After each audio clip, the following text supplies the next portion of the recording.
Despite going all out in their efforts to capture Bakhmut, and it seems like Russia might be pretty close, Russia is still trying to spin ever stranger narratives to their people and to the West. We're going to talk about just what it all means right now. I'm Paul, U.S. Army combat veteran. It is March 1st, 2023. This is your daily Ukraine update. Let's get into it.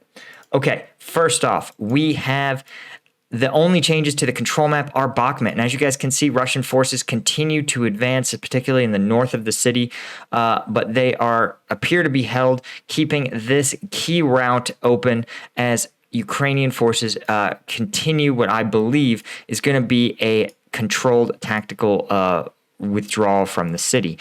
I really think that, again, Ukrainian forces withdrawing, Russia will take Bakhmut here in the immediate future. Ukrainian forces will occupy prepared defensive positions, likely along this Ivansky area, or possibly using this wood line outside of Chasiv Yar. That's what I would do anyway. And it seems like taking Bakhmut will be a victory for Russia. And certainly when we look at the front lines, you can see that Russia has indeed been pumping out a huge volume, reportedly 85 attacks in the last 24 hours. So just a massive volume. I was actually explaining to some civilian friends of mine the other day just how many shells are being expended in this conflict. They really failed to understand just what it means to run through tens of thousands of artillery shells. But you can see here that these attacks, 3 of them north of Crimea, 2 south of Crimea, a huge cluster trying to make this advance into Bakhmut and continue to pressure Chasiv Yar, as well as a much more dispersed but still pretty high volume of attacks across the Donetsk region. You notice that Russia has basically abandoned Volodar. They've again taken significant casualties there. And crossing this giant open space has just proved impossible for Russian armed forces. And so it seems like they've largely given that up. Now, one interesting stat that I want to point out from WarMapper that just dropped is that in the entire month of February, Russia gained about 85 square kilometers of Ukraine. So certainly the war is in the month of February was tilting in their favor, but it represents a 0.01% since January. That's 1/100th of a percent increase in territory held. That's how far removed they are from achieving their strategic objectives. Now, it's obviously problematic because they're still trending in the wrong direction. Ukraine needs to be the ones taking back their territory, not Russia continuing even to annex them on a limited basis. But still, this is an information problem for Russia. And here's why. Russian authorities are promoting some increasingly bizarre information narratives. Russian Ministry of Defense has accused the U.S. and its accomplices, they must mean other Western European nations, planning to carry out a provocation in Ukraine using toxic chemicals. This is interesting both because it may be a subtle reference to the toxic chemical leak in East Palestine in the United States, which has drawn a lot of attention in the media. But the idea that the U.S. who it needs to provoke is beyond me. The MOD claims that Ukrainian officials are planning false flag attacks at hazardous radiation facilities, I guess they mean nuclear power plants and storage areas, in Ukraine in order to accuse Russian forces of indiscriminately striking such sites. Again, it's not clear to me why, like most people. For example, if you're a conspiracy theorist, and I'm trying to think of what I can say without getting demonetized, let's pretend that you thought that the government were the ones who made Coke redo the formula. And you'd sit there and say, okay, usually every good conspiracy theory, no matter how far-fetched and nonsensical it is, there's a why, there's a so what. And it's, you could say, oh, it's because secretly people didn't like New Coke, or secretly the Illuminati thought that the New Coke formula was terrible and they wanted it switched back, or whatever. There's usually a so what. It's not clear what either of the so what would be here. Russian forces already are pretty well established as having not really a lot of precision fires capabilities. And they don't seem in a particular hurry to destroy nuclear power plants, so I'll give them that. So, but it's not clear, even if they were to do so, what the so what would be. What further escalation could you want? The Western countries and U.S. have made clear that they don't really have any interest in sending their own ground forces into Ukraine for any reason, and they have a strong interest in defending NATO countries.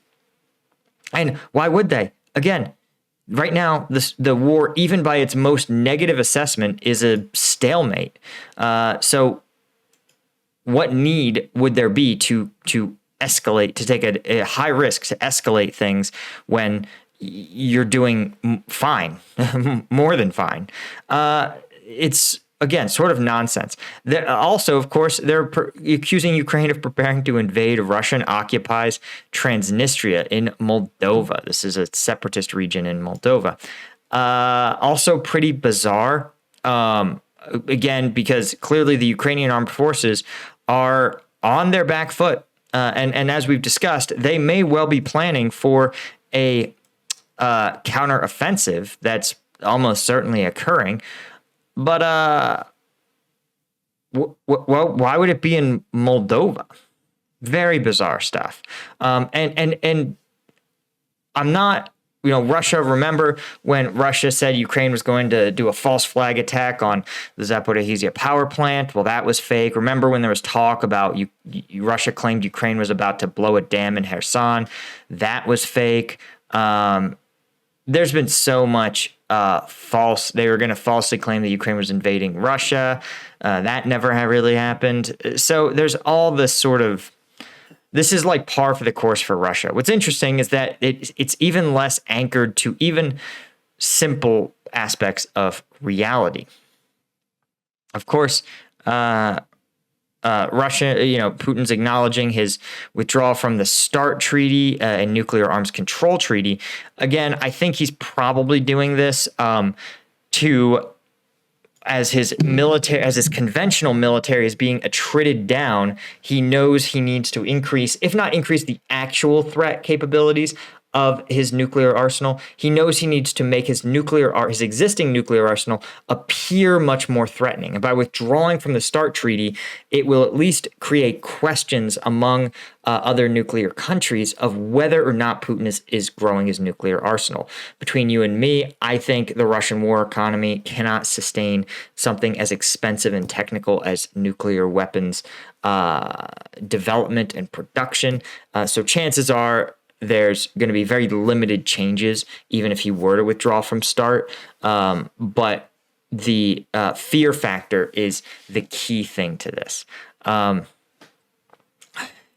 And again, it's just a testament to just how desperate Russia is to continue to convince its population that there is a real threat to Russia, despite obviously there being no threat to Russia here, and how much they need some sort of significant propaganda victory.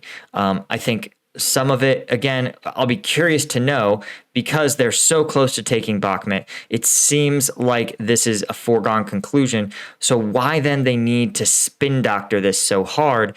It's probably because taking Bakhmut, while a victory is nice, the Russian people are still slowly, every day, seeing greater and greater casualty numbers, and it's getting harder and harder to keep a lid on the reality of Russia's war effort. So instead, they're probably resorting to trying to convince them that the massive sacrifices are worth it because it's somehow an existential threat for Russia. And I'm zooming out so you guys can see just how not an existential threat for Russia Ukraine is. Literally, you have an entire Ukraine-sized country between Ukraine and Moscow. It's just so stupid. And wasteful as war is, as is the nature of war. Anyway, guys, if you want access to the viral combat videos every week, you know the ones I'm talking about. The trench video, I saw one that was POV helmet cam footage of a Russian Marines in Volodar. I do all of those breakdowns on the Patreon. The link is in the description. Thanks so much to my Colonel tier patrons, Melissa Janaway, Tad Rockwell, Derek Chang, EC1978, Predator 7R, Judith Haynes, Robin Colburn, and all of our Lieutenant tier patrons, and everybody. Links in the description. It means a lot to me, and I will see you guys in the next one.